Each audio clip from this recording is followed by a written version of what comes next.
Hi viewers, welcome to my channel. Please subscribe to click the bell icon for more interesting videos. Good morning one and all. I am pleased to introduce myself. This is Vinay Kumar. I am basically from Nellore. Now I am going to present you the topic deep learning.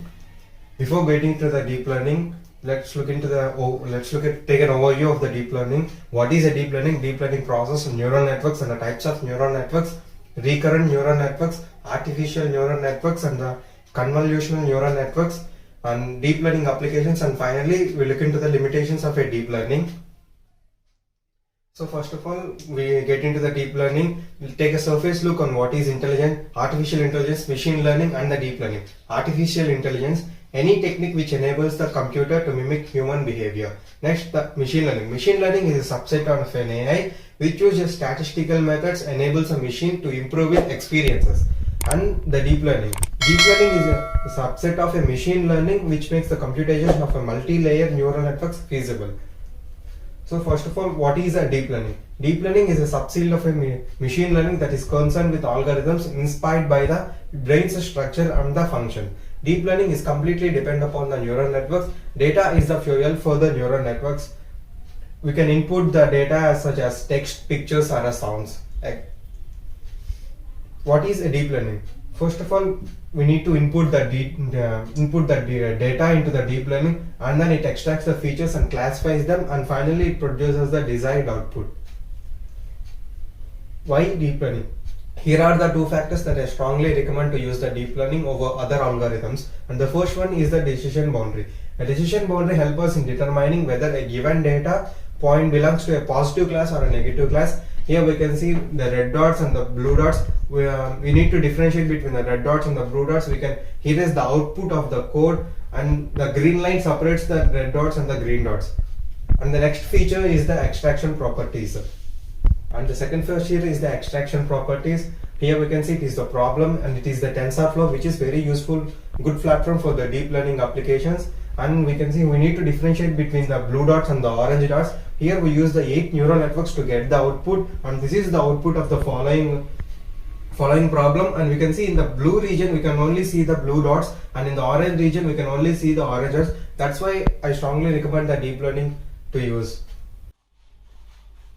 Extraction of the left atrium and the right atrium. Here we can see the left atrium is colored in the blue color and the esophagus is colored in the orange color. We can say how definitely it extracts the esophagus and the left atrium. And the next we look into the deep learning process, how the deep learning works. First we understand the problem, identify the data, select the deep learning algorithm and train the model, and we finally test the model. Next is the neural networks. Deep learning is completely dependent upon the neural networks. Neural networks is a concept inspired by the human's brain structure, and it is processed when we produce some input as a data. Here we can see yellow dots as an input layer, orange dots acts as a hidden layers, and the gray dots acts as an output layer. We provide some data to the input layer, and the hidden layer processes the output, and the output layer takes the output and it compares or it identifies and it produces the desired output. Next, we look into the how a neural networks works. Consider that a leaf picture of a size 13 to 30 pixels, and we input the data, each pixel, into the single input layer, and the hidden layers process the output, and the output layer finally compares between the good leaf and the bad leaf, and based on the extraction properties and the classification of the hidden layer, it produces the output. And the types of a deep learning application. We have a supervised, unsupervised and a reinforcement learning. Supervised learning is basically works on the labeled data. It means we know the output of the problem. In the supervised learning, we have artificial neural networks, convolutional neural networks and the recurrent neural networks. They are useful for the regression classification, used for the computer vision, and the recurrent neural used for the time analysis. And the unsupervised learning basically works on the unlabeled data. It means we don't know the outcome of the problem. And the reinforcement learning. Reinforcement learning uses the rewards and the punishment to train the computing models to perform a sequence of selections. It uses a trial and error method. Before it means it tries the problem, and if we get an error, it goes back to the initial stage and it performs the again trial and error method. Now we look into the we're going to see the supervised learning neural networks, and the first one is the artificial neural networks. Artificial neural networks is a group of multiple perceptrons at each layer. ANN is also known as feed-forward neural networks because inputs are processed only in the forward direction. We can see here blue layers, orange layers, and the green layers. They act as input or hidden layer and output layers. If we get any error on the if we get any error in the processing stage, and we go back to the again to the initial stage in artificial neural networks. And the recurrent neural networks. Recurrent neural networks basically works on the sequential data. The famous example for is the Google Translate, where we can convert the sequential text into the desired language. The process of recurrent neural networks. Input layers, hidden layers, and output layers. Here we can see the input layers. The recurrent network is again go back to the first hidden layers. It means that if we get any error in the processing stage, we can go back to the initial stage and we can perform the task again to get the desired output. And the next one is the convolutional neural networks. Convolution, CNN learns the filters automatically without mentioning it explicitly. These filters help in extracting the relevant and the right features from the input data. We can see here the cat and dog, and we provide the data, any of the image, and finally compares both the images, and it produces the output whether it's cat or a dog. It is mainly useful for the comparing images or the handwritten. CNNs are mostly used for the comparing the images and producing the output and identifying the handwritten images. In the convolutional neural networks, the processor.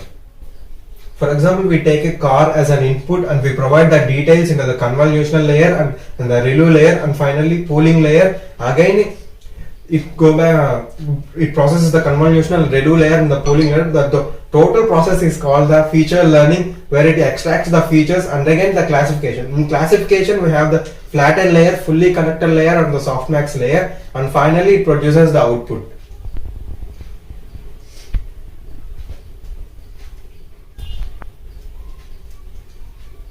Here is an example of how the convolutional neural networks works. First, we take any example of two. It is a handwritten example, and we convert them into the pixels. A single pixel is provided into the input layer, and the hidden layer process based on the texture of the image. The texture of the image, the number is called the activation number, and finally it averages the activation, and it produces the activation number to the output layer, and the output layer averages it, and it matches to the different kinds of different numbers, and it exactly produces the what number we have written, and it identifies it. And here are some of the examples: 1, 0, 4, etc. 6, same as the remaining. And the examples of a deep learning applications: the image recognition, natural language processing, portfolio management, and the drug discovery, and the speech recognition, and the self-driving cars. Finding images using the deep learning. Here we can see ocean. When we type the ocean, we get the ocean pictures and waves, and the ocean plus waves hitting on the beach, and finally we get this picture according to our text. And the same as this texture plus image, sunshine in the tall tree forest. I can also get the images by using the drawing. So we can draw in any picture to get the desired pictures. And NVIDIA uses the deep learning to produce the exact pictures. Google Translate is one of the example for the sequential deep learning, and we can see that the Google Translate convert the sequential text into the desired language, whatever language we want, and it also identifies the images using the Google scan of a generations to find their route, and they reach the destination, and again going back to the origin. On first generations, we can see they can't find their routes exactly, and they might dash their borders. And in the coming generations, where we can see here, we can see that some of the cars reach their destination, and the green car find its route to going back to its origin. So deep learning uses the trial and error method to perform it even more better than the previous experiences. And here is an example how the deep learning works in the artificial intelligence of the auto self-driving cars. And when it is in the parking mode, we can identify how exactly it identifies the data between the cars beside its lane moving, and it identifies features exactly such as color, number plate, and the company of the car.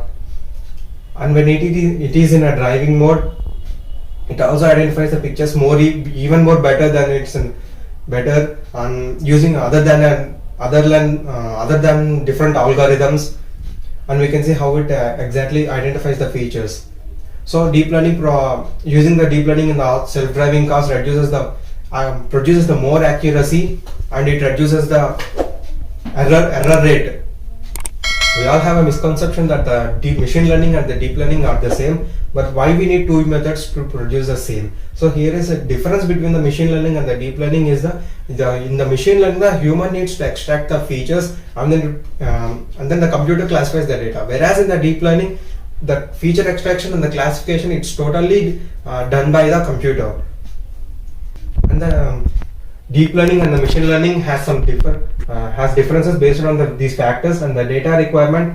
As I said earlier, deep learning requires the more data, and the machine learning can train on the less data. Accuracy: deep learning provides a high accuracy than the machine learning, and the training time.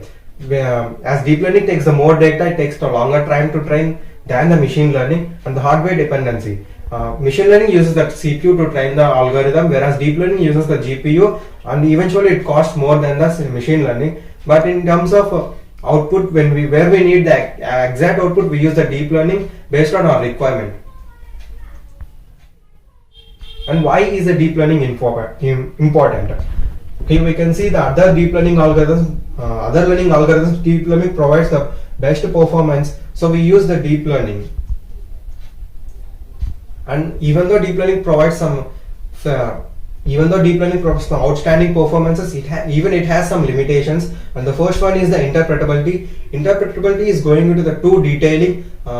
For example, in the finance sector, where we can't go into the too detailing of providing the more and more details according of the sector. So it might be a concern to provide more details to get the output.